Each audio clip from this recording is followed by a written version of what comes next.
Hello, everybody. Welcome back to Venting with Us with Donna and Crystal. Hey, Donna. Hey, Crystal. Happy Saturday. Yeah, happy Saturday. We're having the best weather. I'm still trying to get you to play hooky on Monday. Yeah, unfortunately, it's not going to happen. It's supposed to be 80 in New York, so Yeah. I'm very, very excited about this. You know Right. something. Yeah, be totally different if like the pool was open and stuff, but I'm getting the puppy on Monday. I know, I'm so excited. Yeah, so I'm super excited about that. Baby Gizmo. So I'm going to leave work around 3:30ish Okay. to get the puppy. So yeah, so that's exciting. And other good news is that I got authorization for the procedure on Wednesday.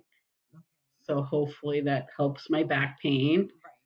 I'm not sure about the numbing though, so my leg is still numb and tingling. So they did say if that doesn't go away within the next month or so that I should see a surgeon. Oh. Yeah, so I don't know. I'm not all about surgery. It's kind of scary. They could go in there and screw something up. So yeah, trust me, I've had my share of screw ups this whole last 3 weeks of my life. I'm tired.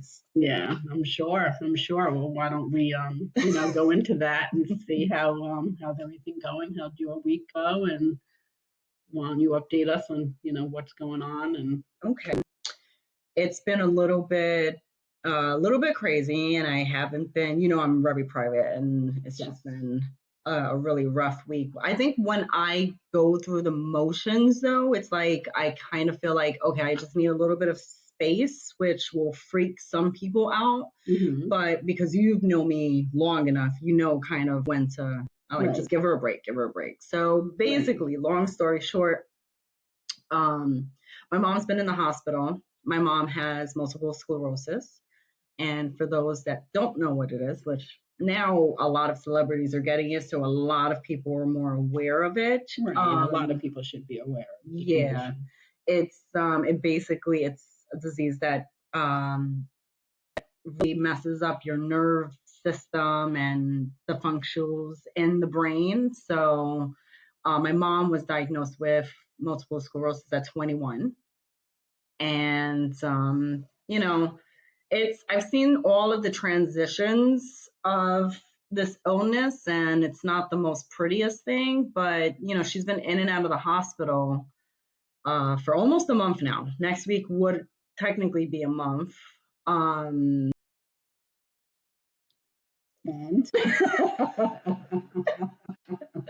I know when, people go into hospitals for, one condition, they want to kind of test for other things. And is that what you're seeing, that they want to fix something else because they think that's the cause of it? Well, doctors will always do all of these neuro tests and everything. I ended up finding out a whole bunch of stuff that my mom had a very, very, very small stroke. Okay. And fluid went into the brain. Mm-hmm. So it left her a little bit, you can see the difference where she pays attention and she kind of just drifts a little bit. But at the same token, I kind of think that it's just her being at the hospital, so it could be that. I love it when people try and chime in that haven't been there and try and give, their little inputs, like we're going to just call her Sissy. Wow. She's on the deaf list right now. So, that was kind of a bit of, what is it? That saying that the straw that the hay that breaks what is it? The camel's back. There we go. That's it. I'm so bad with these analogies, but thank God for Donna. What I have learned is that I am a hustler behind the hustle, and I always find the loopholes behind the loopholes behind the loopholes because as I have lived this life, it's crazy what these hospitals do. So one, my mom is on a DNR, do not resuscitate. Mm-hmm. She has changed the rules a little bit. You're not really supposed to be on an oxygen machine when you're on a DNR, but my mom chose to be on DNR. We had to put her on a feeding tube because unfortunately, something that which is probably bad for someone who was in the medical field. I have completely decided that I'm no longer going to be in the medical field. I'm not going to do it anymore. I think it's too much for me. Right. Okay. Um, the things that I've seen and what I've experienced in my life, I don't want to do it anymore. So you don't like the other part of it about helping people and I love helping people. I don't like the fact that my mom went into the hospital and okay, so let me go back a little bit. They did a swallow test on her because she was filled with phlegm and inflammation. Mm-hmm. They did 4 swallow tests on her, and she failed all 4 of them. So we have in our throat here, Mm-hmm. and it's all muscle movement. So like when we're drinking something, it's just going to normally do its thing and go down. Mm-hmm. So what happened with my mom is on the 4th test, when they put the liquid in, it sat in her ducts for 8 minutes. Right. Okay. You can so they had to suck it out and remove it. So we decided that we were going to put her on a feeding tube. Mm-hmm. We put her on a peg, and the doctor called me frantic because the tube got lost in my mom's stomach.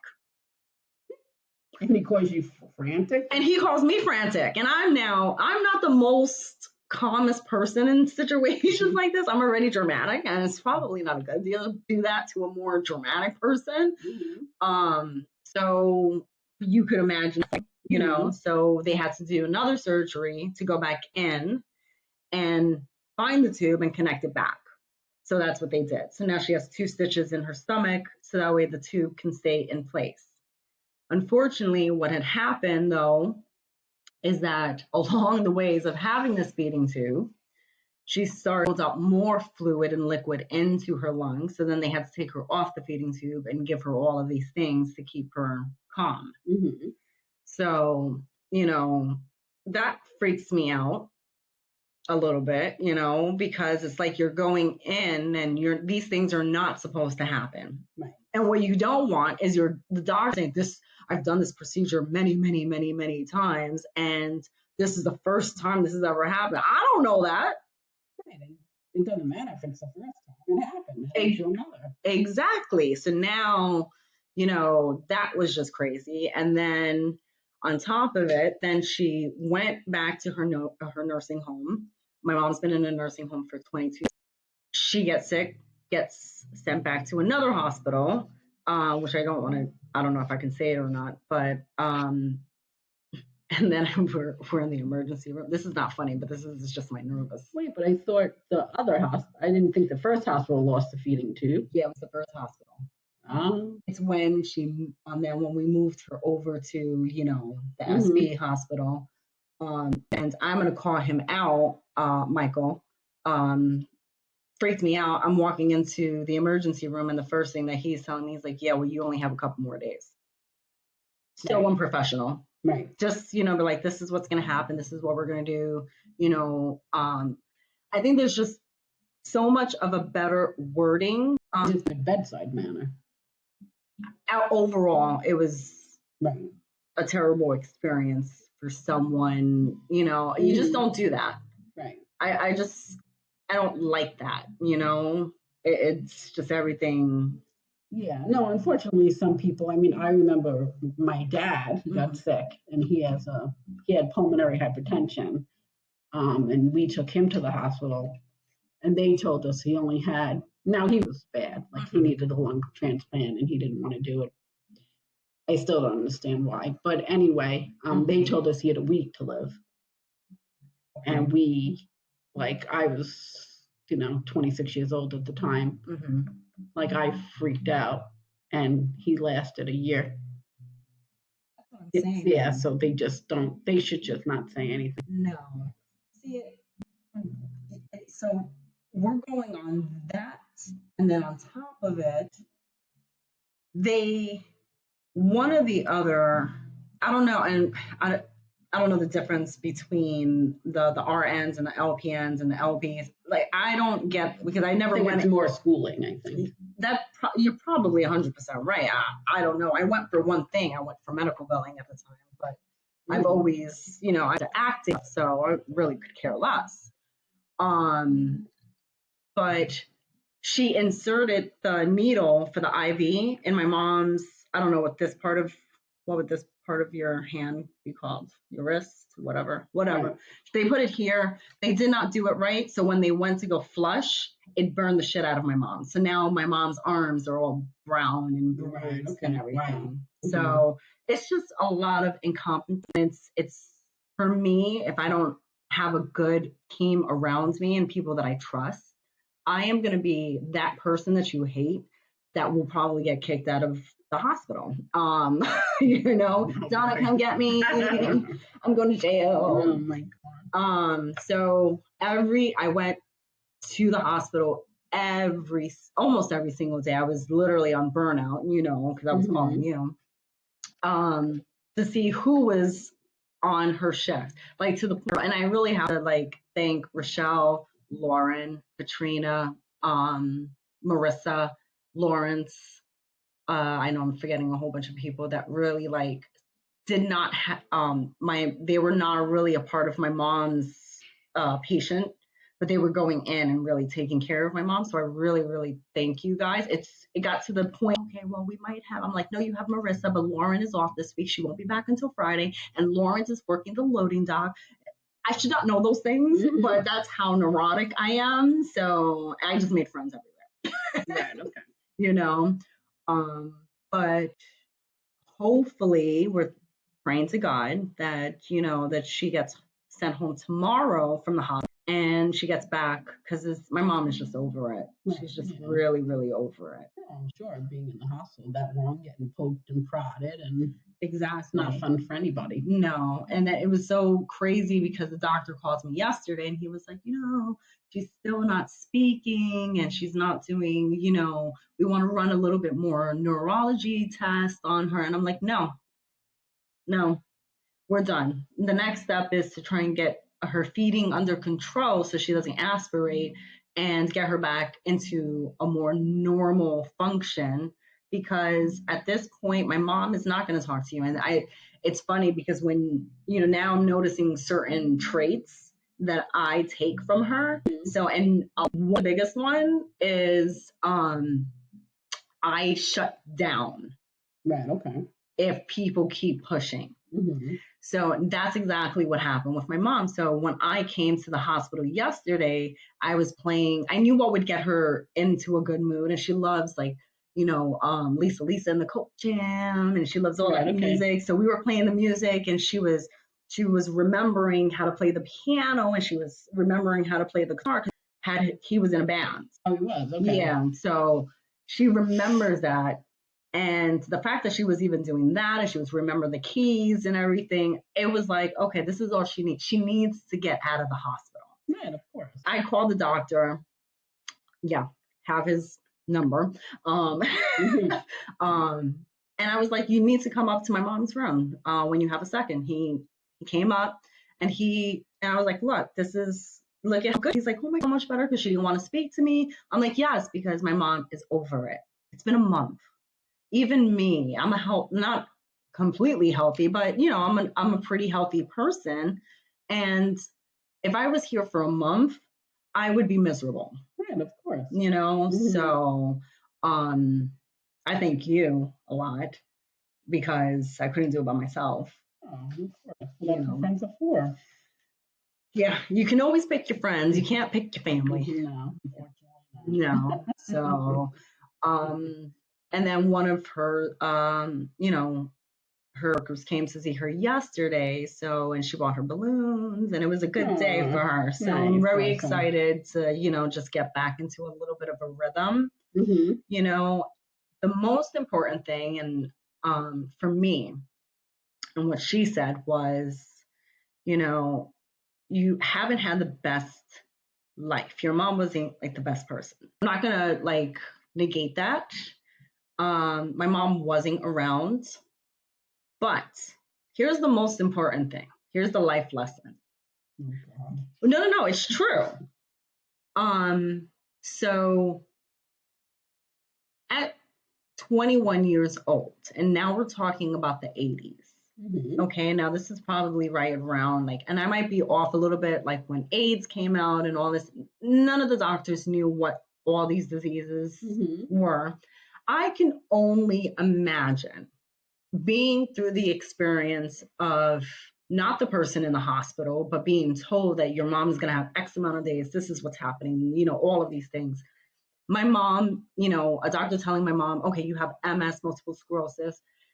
Lord knows what the doctor told her. He probably do. Keep in mind, and you're a mom, so you can definitely relate to this. You have 2 kids. You're probably being told you're not going to live up until this age.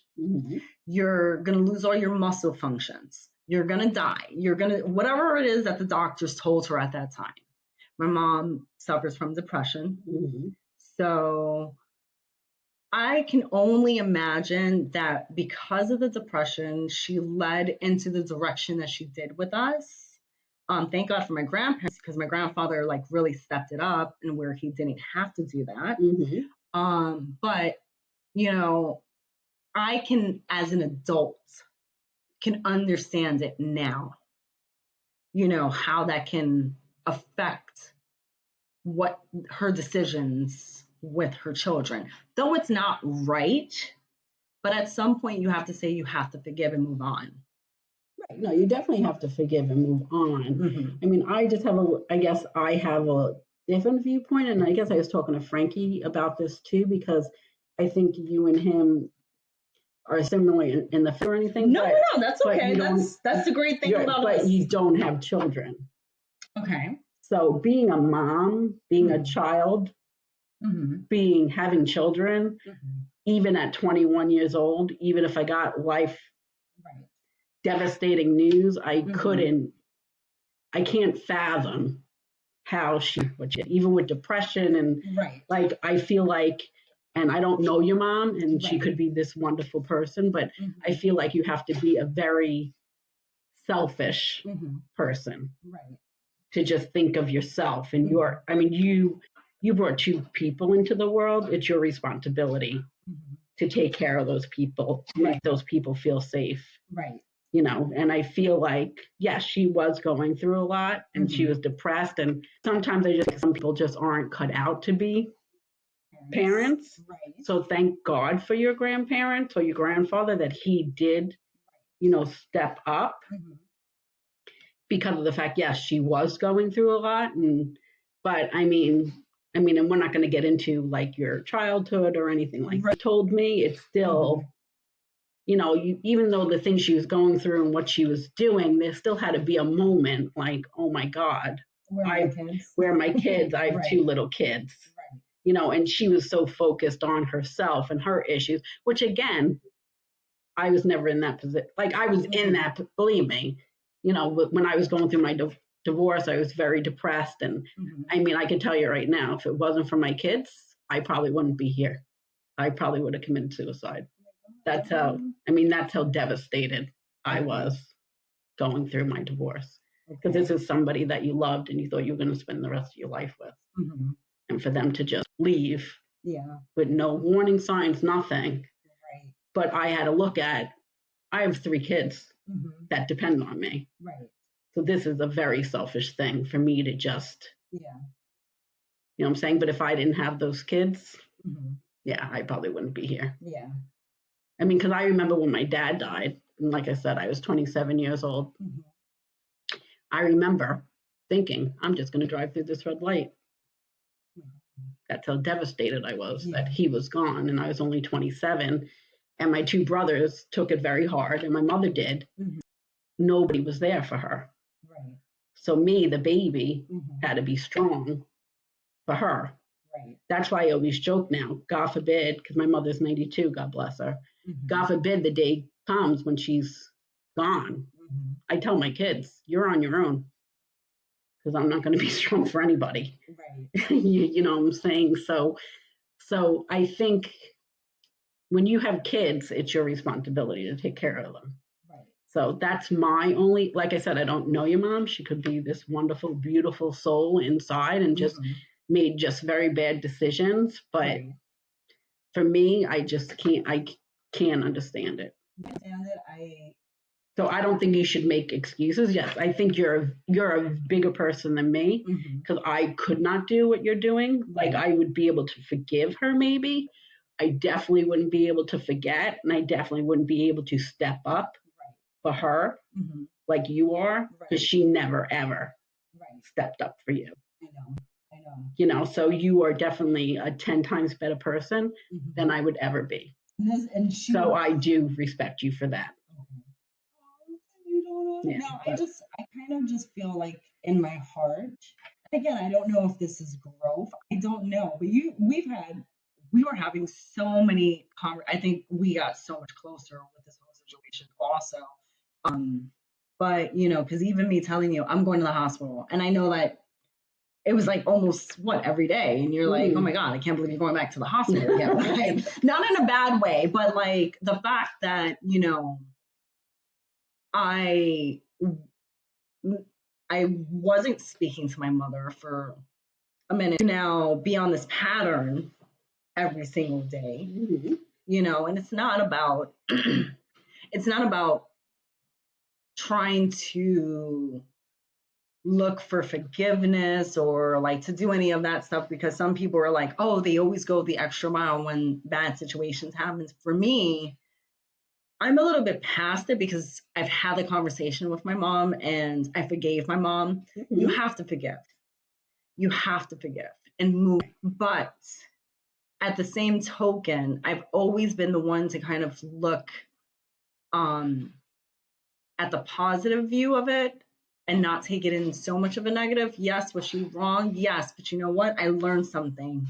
I was a survivor. I was on my own. I was, you know, there was days as a child I was starving and I had to figure out food. I shouldn't have to make those decisions at 6, 7 years old, you know, but unfortunately that was what was given to me. And again, thank God for my grandfather, because my grandfather really stepped in and was like, nah, this is not, we can't have these kids like running the streets. Not that I was running the streets, but you know, I don't know if that's what Sissy is so angry because she's older than me. So maybe she experienced, you know, things more. And she has children. Yes, but it's been always like this with her. Always. It's always so hard. And she takes that trait like my mother, where it's the conversations are, oh, well, this is my family. Me and my family are doing this. So, and again, you have enough money to do certain things, which God bless, you know, congratulate, you know, that you've been put into that position. But at the same time, it's like, okay, don't do it for her. Oh, sorry. Yeah, we won't be able to edit that one out. But you know, for her, if you have that, do it for me though. Like I have my friends checking more in on me than you know than that. And then what pisses me off, and I don't care at this point, that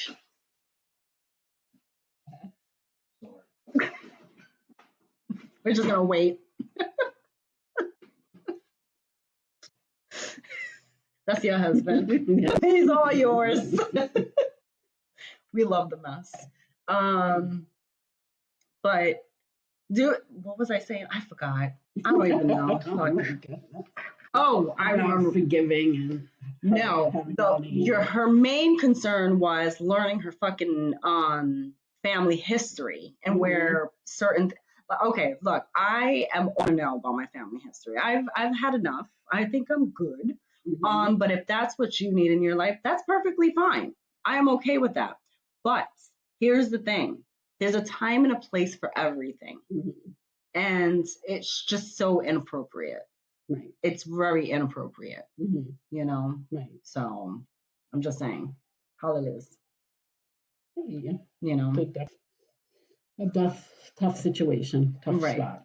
But, Yeah, absolutely. but these little things are there's certain things that still trigger me, and I don't always handle them the best way.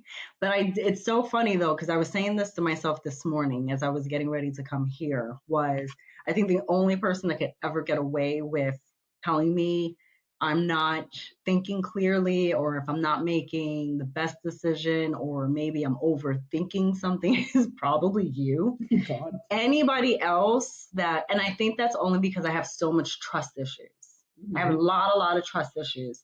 So I think that's why I get angry at people that are just come in to the circle, and we already know we don't want anybody else in the circle. We're good, But if you're in that 1-2 year and you're trying to, I'm not saying pry, but trying, do too much, I get very on guard because I don't feel like you have that right yet. You don't have that respect from me yet. If that makes sense. Yeah, no, it makes sense. It's just like, give me a minute, and then if I'm comfortable enough, I'll share that. But if you're trying to go overboard with it, I'm going to shut you out, and then that's it. We're done. Right. Maybe that's a bad thing, but that's, again, my whole life. When my grandfather passed, I didn't have time to mourn. I had to still be strong and take care of my mom, with you, with you and your dad. You had your mom, and your kids. You had to step up. You couldn't. I didn't have kids then. Yeah, it would be different. Right. I didn't have kids. I'm saying then. I was only 27. But you still had your mom. I had my mom, but no kids. Yeah. So, but either way, even if your mom, passes away, God forbid, it's not going to happen anytime soon, Dottie. You're going to be like 100 billion one. I'm going to need you to live long so that way, she can never leave me either. I love Dottie. She adopted me as a grown adult. Nobody else would. So, but that's basically it. Right. But side note, we did watch the Bon Jovi. We did watch it. Yeah. I'm not sure if we have enough time to get into it today. Maybe we should save it for, another episode. Do you want to do that? Okay. I think we're going to need more time. Yeah, we're going to need a lot more time because I'm really upset about the 4th episode still. It was a good documentary, but I'm still upset. Yeah, no, definitely was a great documentary. Yeah. I mean, I didn't learn a lot because I was obsessed with them. But I mean, the one thing I could say that I'm super happy about, because there's a lot of haters out there when Richie left, and they thought John fired Richie. So, I'm just super happy that the truth, finally came out that John did not fire Richie. But, Yeah, but see, okay, so yeah, we're going to need a lot of time. We're going to need our whole 30 minutes for this because situation, it just wasn't clear enough, but I'll hold a lot of that when we talk about Bon Jovi. Right. Yeah. I mean, it wasn't clear for the fact that, Richie never spoke about it or whatever, Well, nobody really spoke about it. Like, John gave us a little tease of what actually happened, but Richie was still like, why I love. No, we don't. That's why we did this documentary. Hello. Yeah, but John did go into the whole John Shanks and things like that. John Shanks came in. Okay. Things got a little different with Richie and stuff. Oh, by the way, yeah, okay. So we're gonna need like a whole, that's gonna be a whole part 2 of that show. So the Bon Jovi thing. So that will bring you guys back. So wait a minute, I have to tell you though. Right. To go back to the hospital thing, what was really funny throughout this whole chaotic thing, and I called you and I told you, so I'm just minding my own business, trying to live my life. And all I kept hearing was, I know you're from somewhere. I know you're from somewhere. I know you're from somewhere. I know you're from somewhere. So we have a lot of people that do love the show, and we were recognized. Well, you were. Well, because I wasn't with my duo. Yeah. So I don't want to be recognized, people. say hi. Now you really got to Don't say hello to torture. me. It's the funniest thing though, because I was like, I'm sitting there now. My thing, which is funny, I think I have like multiple personalities deep down inside, but I'm going through my whole vintage stage right now. Yeah, because now I went into a whole Rachel Zoe recap, so now I'm like living my best life with Rachel Zoe. I love you. But we'll go a little bit over. But it was so funny because I'm like, I don't ever expect because I don't want to be that type of person. But it's weird. It's like, I know you from somewhere, but I just can't pinpoint it. And I'm like, yeah, it's that face. No, it's something else. And then it was so funny because, oh, Will, thank you, Will, because now he's following the show. So I have to really like thank you. Will was like, no, I know you from social media. I know you from Venting with Us. Boggles.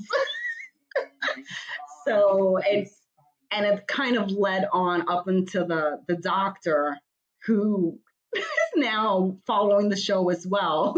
So it's so funny though. I'm just like, it's just me. Oh, and I planned everything while I was picking out my wedding dress.